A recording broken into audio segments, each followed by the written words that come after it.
Hey guys, welcome back to the vlog. This is the 29th episode already, and as you saw in the intro, I spent this weekend in San Diego just for a little bit of fun. Didn't manage to play a session there, but I did play a session right before I left, so that's what this episode is gonna cover because it definitely includes some interesting spots. But before I get into all that, I wanted to go over something that I mentioned a few episodes ago, which was a question and answer. Which was a question and answer segment that I said I would do. I never actually got back to that, but over the past few months, I've gotten a lot of questions and a lot of them are repeat questions. So if you guys don't want to hear me ramble for the next few minutes, skip to this time for Strictly Poker. But until then, let me go over some of the more common questions I get asked. Number one is probably the most common question. I'm not really sure why, but how long have you been playing poker? I've been playing poker since October of 2018, so around 10 months now. Second, where are you located? I can see the confusion here since I'm pretty much all over the place with these episodes, but I live in a quiet city named San Dimas. It's about 45 minutes east of downtown Los Angeles, and it's also really close to Raging Waters, if you guys have heard of that place. Next, is poker your profession? Right now, my main thing is actually music production. I do mixing and mastering as well as some of my own stuff. But winning at poker is definitely more fun than losing at poker, so I try to get better at the game as well. When both of those things are going well, that pretty much is what pays the bills. Next, how do you get better at poker? How do you study? Personally, I think the best way to improve at almost anything, not just poker, is to get as many sources of information as you can, and from that, derive your own strategy and your own thought process. Specifically for poker, some of the sources I use include other YouTube channels from winning poker players like Andrew Nemi, Johnny Vibes, among others. Also, Live at the Bike does free streams, which you could watch great players on and learn from that as well. Personally, my favorite player is Garrett Adelstein. Although a lot of his style isn't really applicable in lower stakes games, I still think he's fun to learn from, and there's a lot of good players that you could learn from as well on there.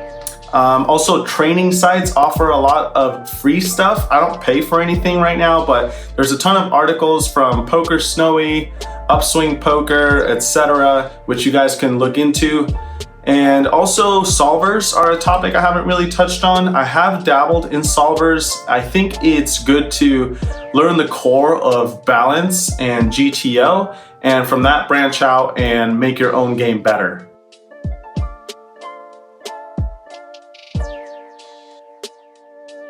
Next, what is a good win rate? Personally, I think if you're beating the rake, you're already doing okay. The reason most players lose at poker is because the rake just takes so much money off the table every hour. But aside from that, I'm gonna put a little chart right here where you can see what I think of win rates. Pretty much, if you're at the 10 big blind per hour level, that's among the best players at that stake, and anything above that, you're just absolutely crushing.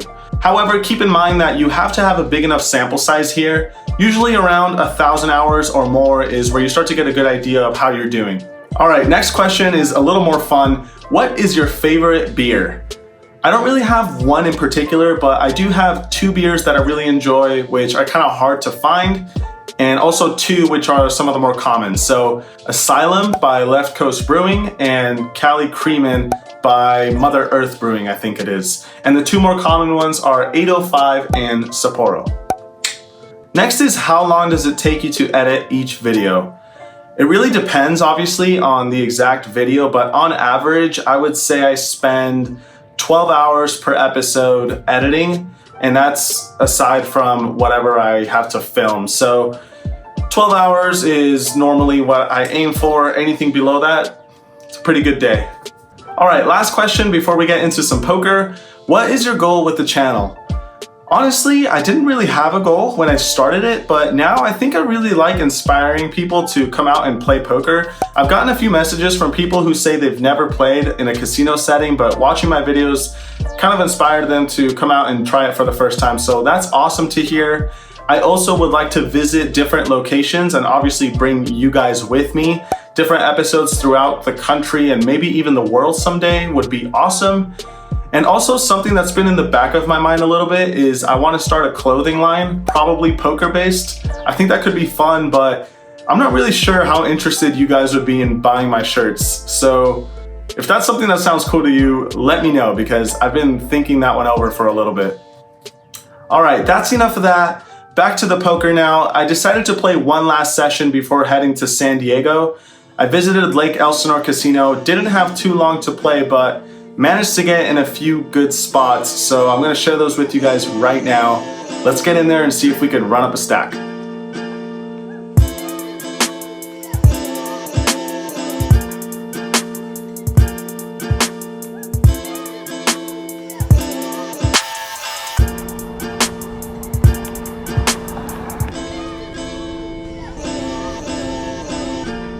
All right, so just got to the casino.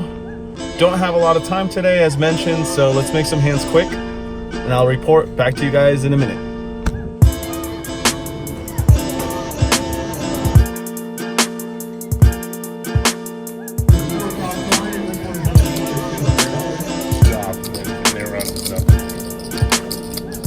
That's what I put you on, 5-6.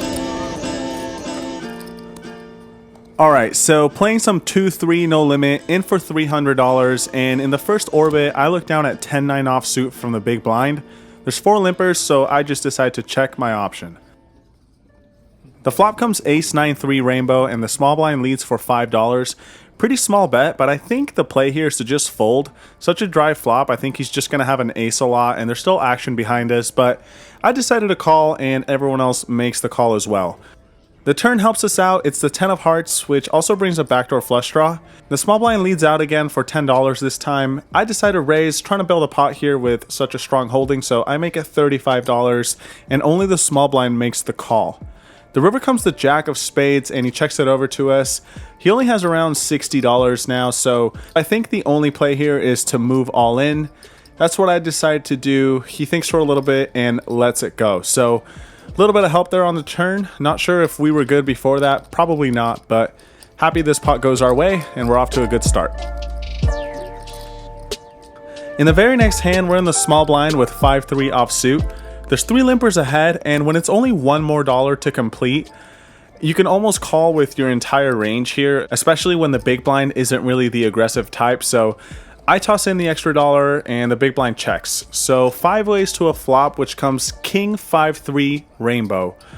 I think checking and betting here are fine. Because this is a limped pot, I think betting is better, but this time I decide to check, and an early position player bets $11.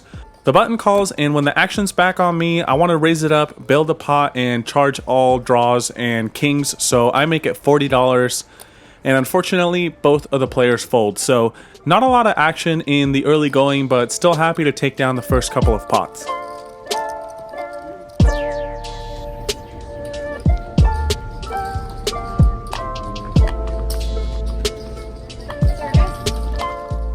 At this point, I get moved from the must move to the main game, and right off the bat, I look down at ace-jack offsuit from the big blind. There's 3 limpers, and the button decides to isolate to $18. He's a pretty solid player, so I think he could be doing this with a fairly wide range, but the problem is I'm new to the table and I'm not sure what the player types here are or the tendencies, so I decide to flat call. Not sure if this is best. I think ace-jack is best as a 3-bet or fold out of the blinds. It's not going to do too well multi-way, and it's not even going to do that well heads up out of position.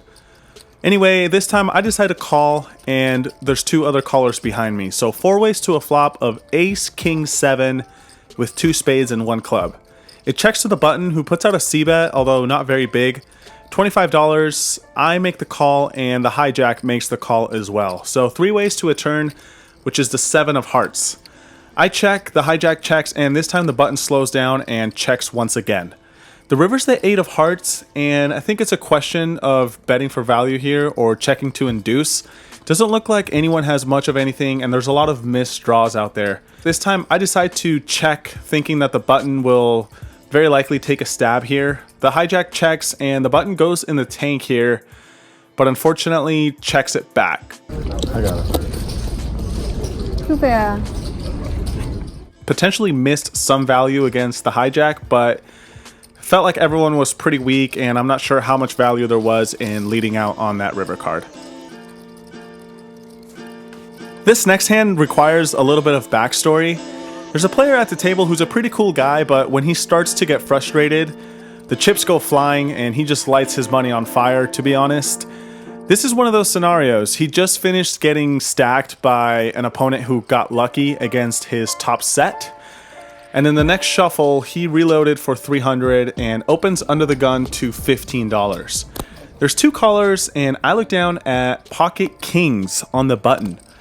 Pretty amazing spot. Definitely gonna raise it up here for value. So I make it $60 and only the aforementioned player makes the call. I think he actually has a decent hand because even though he spews pretty hard, he seems to not want to play too many pots against me. So I think he actually has something here. Anyway, heads up to a flop which comes 7-5 deuce rainbow. Obviously a great flop for us. When he checks it over to us, I think this is a good spot to down bet with such a dry board. I want to keep his entire range in there, so I make it $55 and he makes the call. The turn is not my favorite card. It's the Jack of Hearts bringing in a backdoor flush draw. I think at some frequency he will turn top set here, but it doesn't really matter because we're not folding at this point anyway.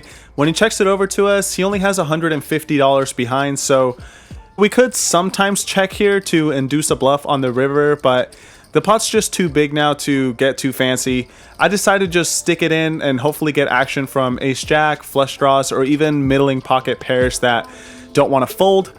But unfortunately he folds right away, so I'm not sure if that's the best play, but we take it down regardless.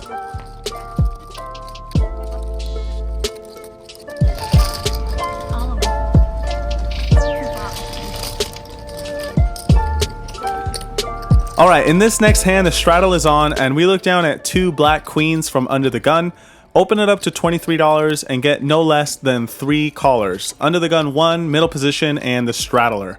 So 4 ways to a flop here, which comes king 10-9 with 2 diamonds and a heart. Not really the flop I had in mind, so when it checks to us, I decided to just check, and now the under the gun 1 player leads for $60, I think it was.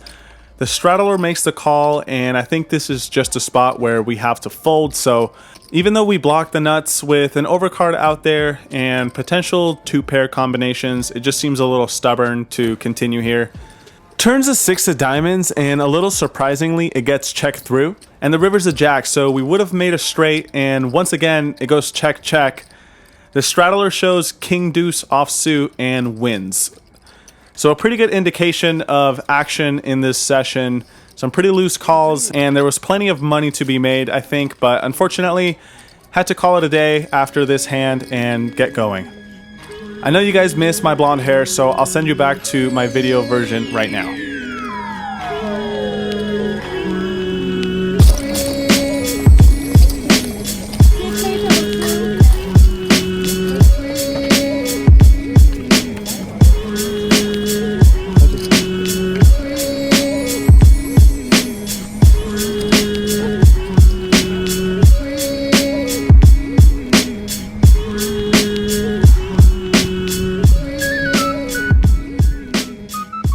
Alright, so I hope you guys enjoyed those hands. I definitely enjoyed playing them. It was one of those sessions where poker just seems so easy. No need to bluff or semi-bluff, just straight value betting. If only every session could be that way, right? Moving on, I'll be playing throughout this week, but on Saturday, I'll be heading to Jerez in Southern California. A lot of people don't really know about this hidden little gem, so if you guys are interested, be sure to stay tuned for the next episode. I also noticed I haven't done a tournament in this vlog. To be honest, I've actually never played a poker tournament, so I guess that's fair, but I kind of want to mix it up and try one out. So for you tournament experts out there, leave those suggestions down below. Anyway, that's a wrap for this episode. Thank you guys for hanging out. Thank you for watching, and if you gave this video a thumbs up, I appreciate you helping to grow the channel. Good luck out there. I'll see you all next time, and I'll leave you with some more San Diego footage because that place is just so relaxing and beautiful and